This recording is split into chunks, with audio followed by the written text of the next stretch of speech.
My name is Marin Holloway. I was 36 years old when I stood on the graduation field at Fort Jackson, South Carolina, wearing a uniform I had earned one blister, one bruise, and one sleepless night at a time. 10 weeks earlier, I had arrived there with 2 duffel bags, a stiff back, and a lifetime of people telling me I was too old to start over.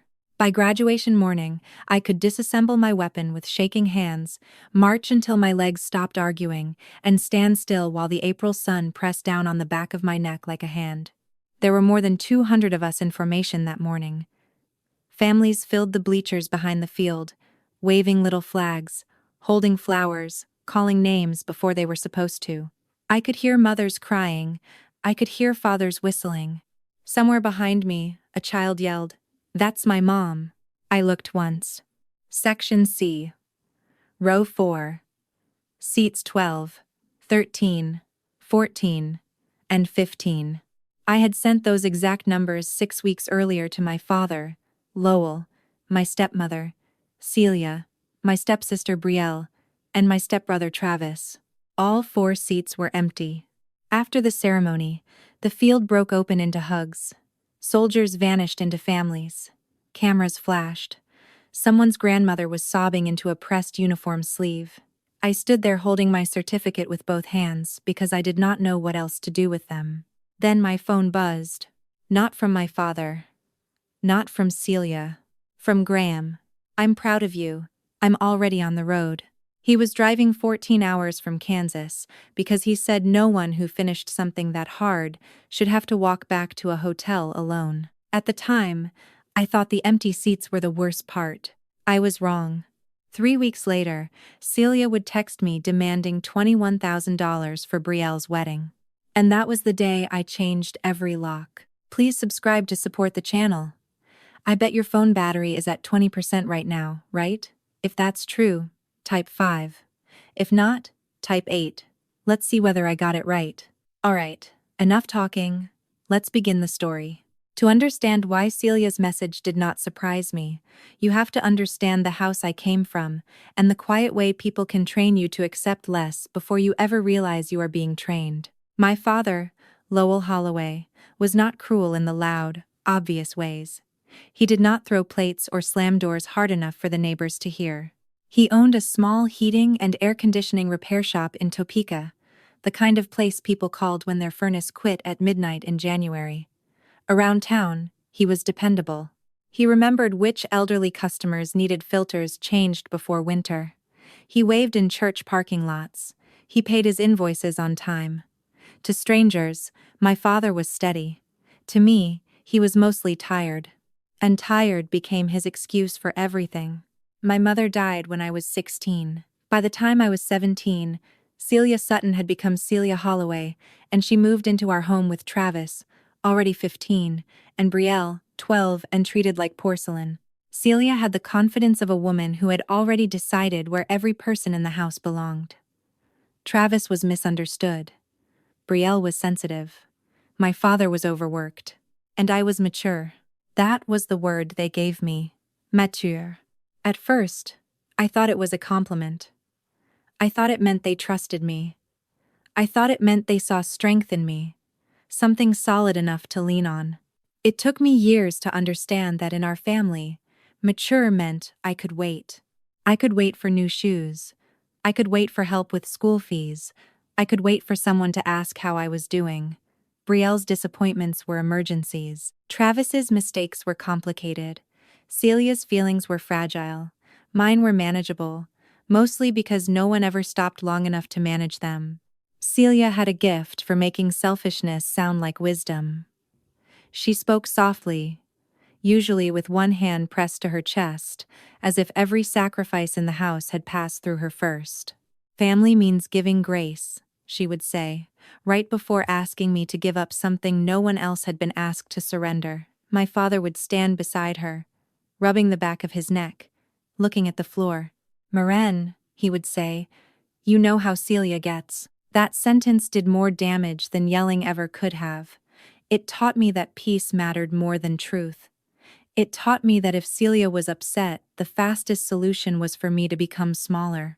And because I became good at that, they mistook it for permission. By the time I was grown, Brielle had become the family's shining project. Travis, its permanent emergency, and I was the practical one in the background, the one who figured it out. The one they called only after the bill came due. The first bill I remember was not even mine. I was 19, home from community college for spring break, carrying a backpack full of used textbooks and a receipt for a required software license I still had not figured out how to pay for. I walked into the kitchen and found Celia at the table with a yellow legal pad, a calculator, and the tight little smile she wore whenever she wanted something, but planned to make me feel guilty for noticing. Brielle's freshman choir trip payment was due. Denver for 3 days. Hotel, charter bus, matching t-shirts, the kind of trip Celia called educational when Brielle wanted it, and unnecessary when I needed supplies for class. Lowell sat across from her with his coffee cooling between both hands. "We're short this month," Celia said. "Just by a little." A little was $380. I had $412 in checking. Nobody asked if I could afford it. Celia just slid the paper across the table so I could see the number, then looked at my father. Not me. That was her method. She never put the knife in directly. She handed it to Lowell and waited for him to pretend it was a spoon. He cleared his throat. "Marin, you know this would mean a lot to Brielle." I paid it. 2 weeks later, when I asked if he could help with the software license, Celia answered before Lowell could open his mouth. "You're resourceful," she said. "That's what I admire about you." I wanted to ask why admiration always cost me money. Instead, I worked extra shifts, skipped lunch, and told myself it was temporary. It was not. After that, the requests stopped feeling like surprises. By 24, I could sense them before they arrived. A pause during dinner. Celia touching the chain at her neck. Lowell staring into his glass. Travis needing breaks. Brielle needing a deposit. Some emergency. That became my test of character. That Thanksgiving, Celia raised her wine glass and toasted Brielle for getting accepted into an event planning certificate program. Everyone clapped. Lowell smiled like his chest might split with pride. Then Celia looked at me and laughed softly. "And Marin," she said, "bless her heart. She never needs much attention. She's always been so low maintenance." The table chuckled. Lowell did not. But he did not correct her either. I smiled because I had been trained to. I passed the cranberry sauce. I lowered my eyes to my plate and understood something with a clarity that almost felt calm.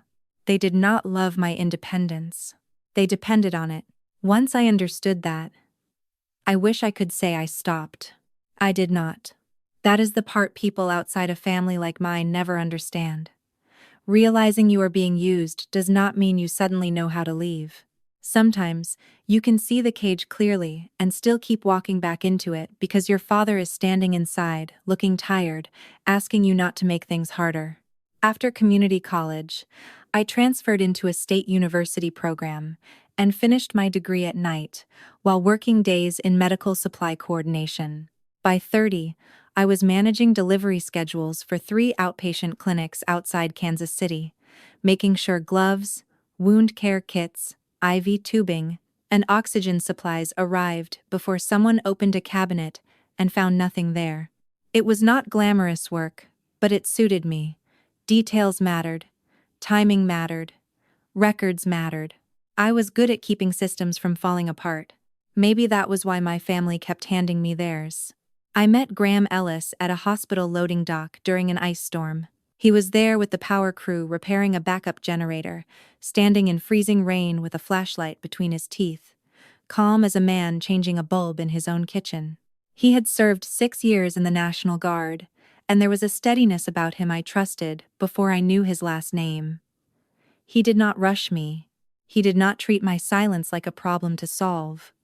When he asked a question, he waited for the real answer. We bought our little house 2 years after we married.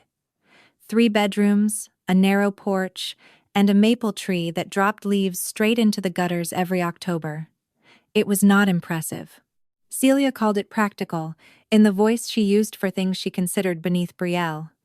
But to me, That house was the first place where every key on the ring belonged to me. Then the calls started coming more often. Celia never opened with money. She opened with concern.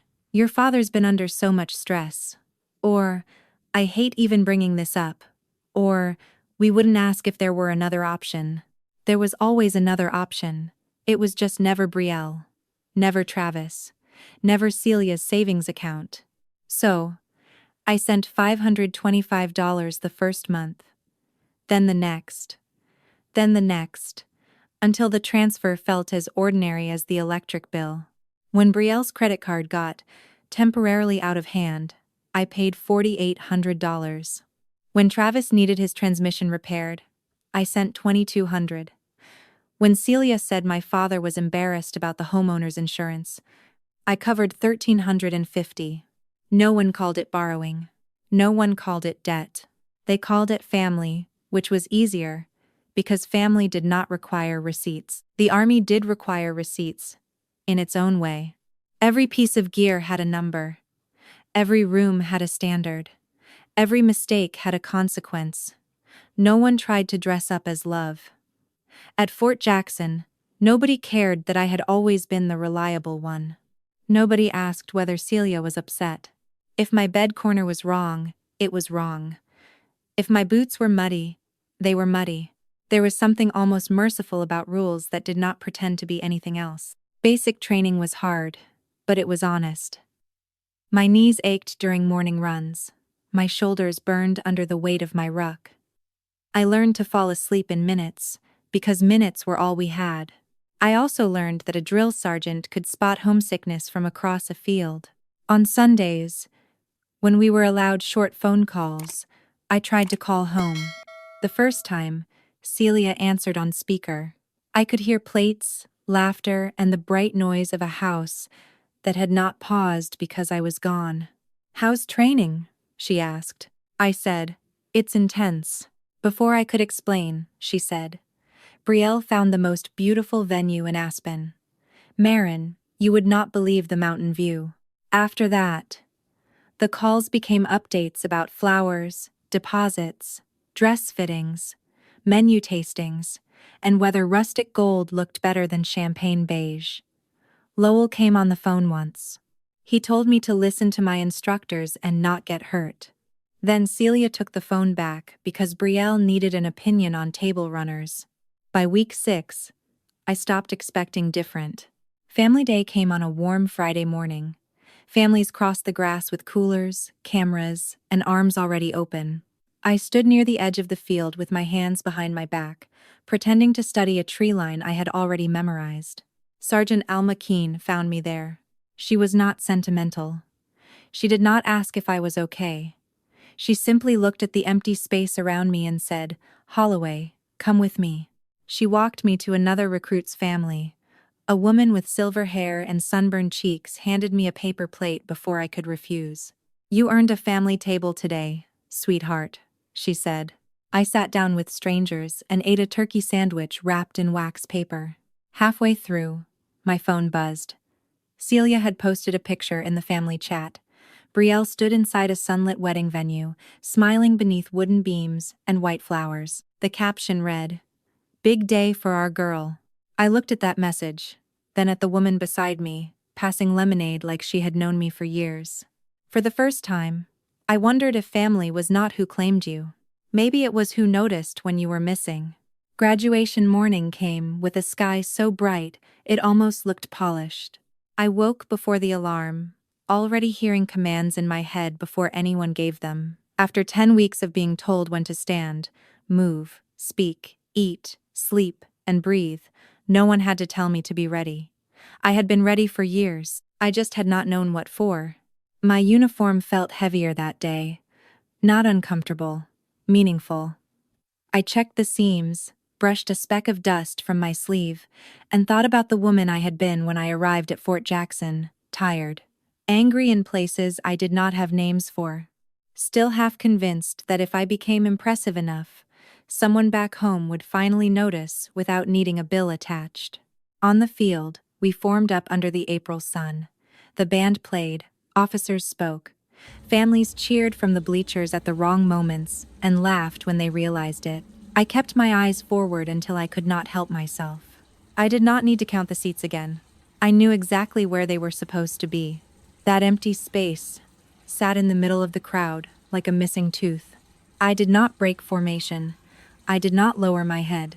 I fixed my eyes on the flag and breathed through my nose, slow and measured, the way Sergeant Keene had taught us when our bodies wanted to quit before our minds did. After the ceremony, my phone buzzed while I was still holding my certificate. For 1 second, I let myself hope. That was the humiliating part. Even after everything, some small, stubborn piece of me still reached for them. It was Celia. Brielle's venue walkthrough ran long, she wrote. You understand, Army graduations happen all the time, but weddings are once in a lifetime. I read it once. Then again, the absence had hurt. The explanation was worse. Because she was not apologizing. She was ranking us. Brielle's centerpieces, Brielle's mountain view, Brielle's once-in-a-lifetime moment had been placed above the day I became a soldier. And she expected me to agree with the math. That evening, Graham pulled into the hotel parking lot after 14 hours on the road. His eyes were red from driving. His shirt was wrinkled. He crossed the pavement and held me so tightly I finally let my shoulders drop. I'm sorry, I whispered. For what? For making you drive all this way. His face changed. Not angry at me, angry for me. Nobody gets to make this small, Marin, he said. And something in me believed him. We drove home 2 days later with my certificate tucked inside a folder on the back seat, still in its plastic sleeve because I did not know where to put it yet. Graham had been on storm restoration rotation during my last 3 weeks at Fort Jackson, working with a power crew in western Kansas, sleeping in company lodging, and driving home only long enough to grab tools and clean clothes. Celia knew that. I had mentioned it to my father during one of the calls when I still believed details were harmless. By the time we pulled into our driveway outside Kansas City, the sun was dropping behind the maple tree, and all I wanted was to take off my boots in my own kitchen. Then, Graham hit the garage remote. The door lifted halfway, and I knew before it finished opening that something was wrong. Metal shelving lined the far wall where Graham kept his workbench. Shipping boxes were stacked by size. A label printer sat beside rolls of packing tape. Clear bins held phone cases, hoodies in sealed bags, and used electronics wrapped in bubble paper. On one box was a printed return label with Travis Sutton's online store name. I stood in the driveway and stared at my own garage like I had opened the wrong door. Inside, the house smelled faintly wrong. Not dirty. Occupied. In the guest room, the comforter had been folded by someone who did not know how I folded it. There was a travel-sized shampoo bottle in the trash, 2 damp towels in the hamper, and a handwritten receipt half tucked under the lamp. 19 nights. Cash paid. $1,450. I stared at the paper until the numbers blurred. Graham checked the router logs before he said anything else. 3 unfamiliar devices had connected to our Wi-Fi while I was gone. One had stayed connected for nearly 3 weeks. The next morning, after she saw our car back in the driveway, Nora Whitcomb crossed the yard with a coffee mug in one hand and her phone in the other. She was 67, widowed, and had once worked as a clerk at the county courthouse, which meant she noticed everything and forgot almost nothing. I didn't want to worry you while you were away, she said. But Celia brought a man here twice, told him it was family property. Family property. I looked at my front door, my porch, my windows. The house Graham and I paid for month by month. They had not just been using my money. They had been practicing ownership. Please subscribe to my channel to support me. I guess you're watching this video in the evening, right? If so, comment 4. If you're watching in the morning or at noon, comment 3. Let's see if my guess is right. Now, let's begin the story. I did not call Celia that night. That surprised me more than anything. The old version of me would have picked up the phone before I had even taken off my coat, asking questions I already knew the answers to, giving her a chance to turn the whole thing around, until somehow I was apologizing for being upset. Instead, I took photographs.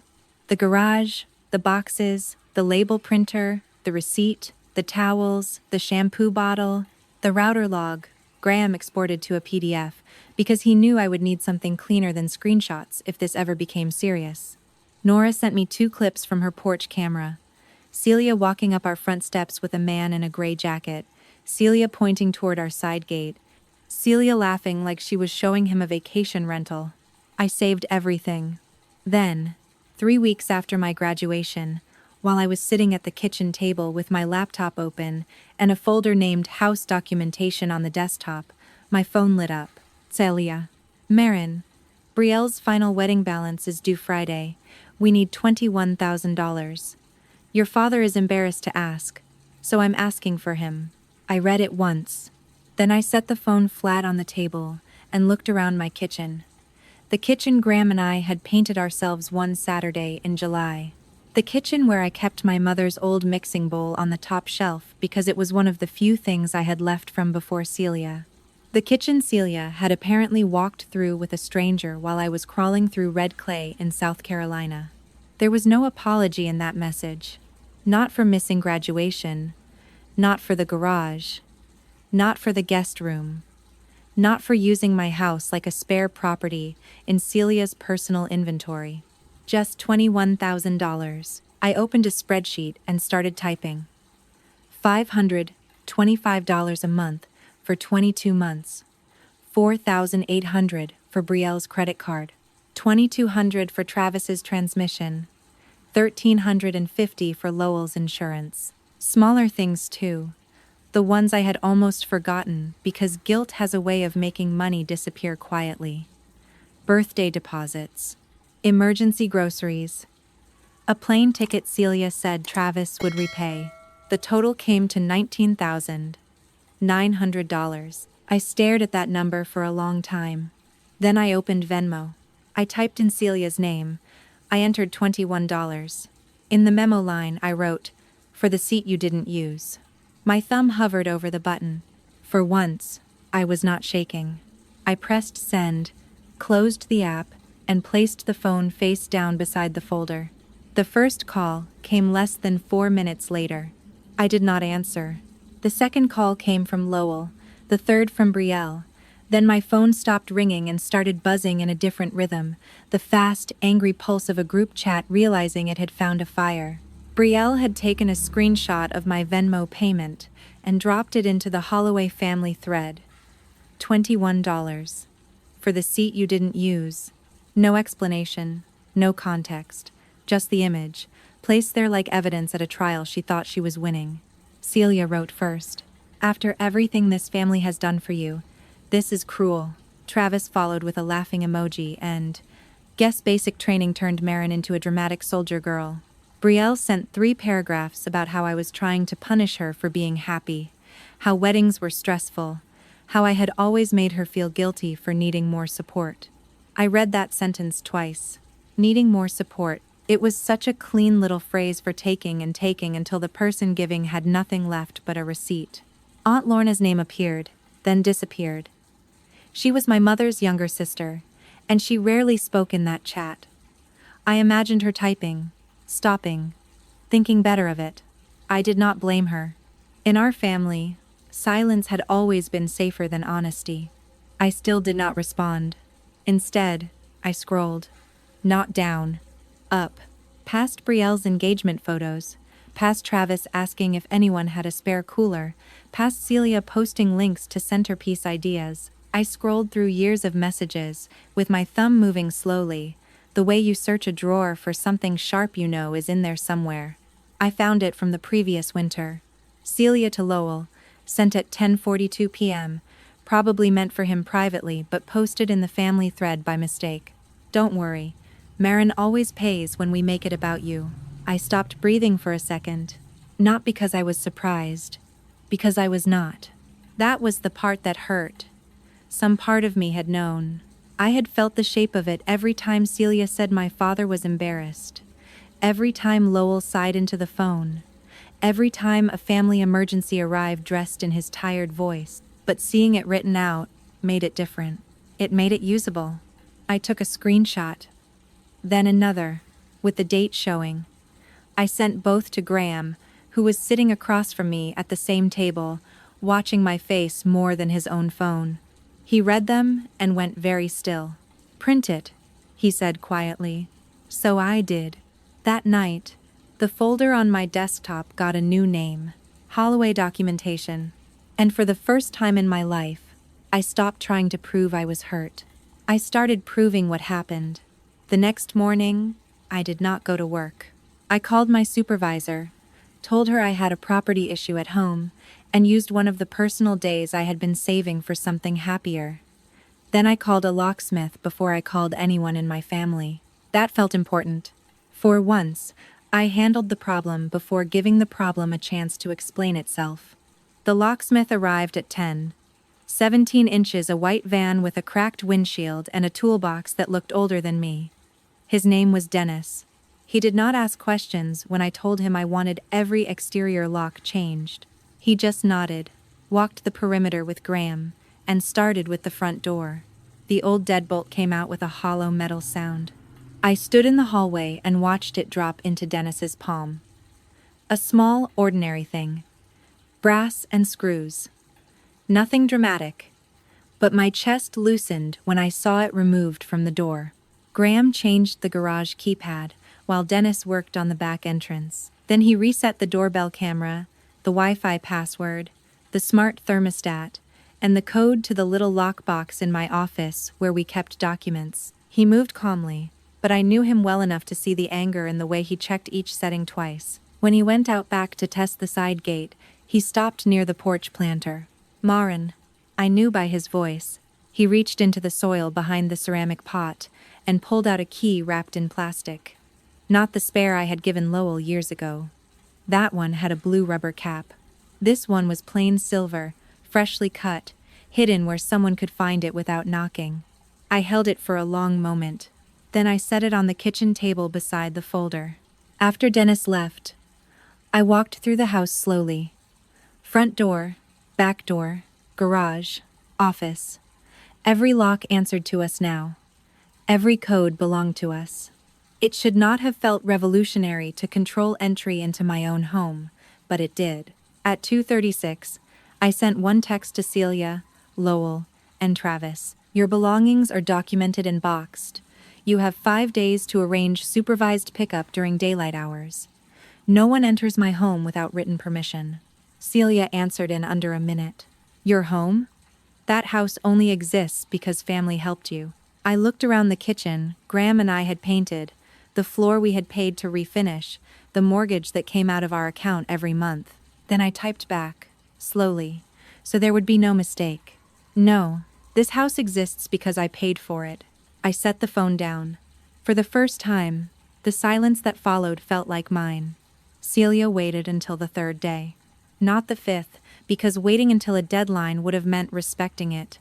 She came on a Thursday afternoon while Graham was at work and I was folding laundry in the bedroom, trying to make ordinary things feel ordinary again. The doorbell camera chimed on my phone first, then the back camera, then the garage camera. Celia moved around the house like someone inspecting damage she believed belonged to her. She punched the old garage code twice. The keypad flashed red. She tried the side door. Locked. She stepped onto the back porch, cupped her hands around her eyes, and looked through my kitchen window. I watched it all from my phone without opening the door. Lowell's truck pulled up 12 minutes later. He got out slowly, speaking to her, in that low, tired voice I knew too well. I could not hear the words, but I knew the posture. Calm her down. Smooth it over. Make Maren reasonable.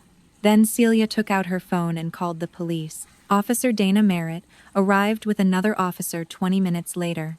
She was in her 40s, with dark hair pulled tight at the back of her neck, and the kind of face that had listened to 1,000 family disputes and believed none of them until she saw paper.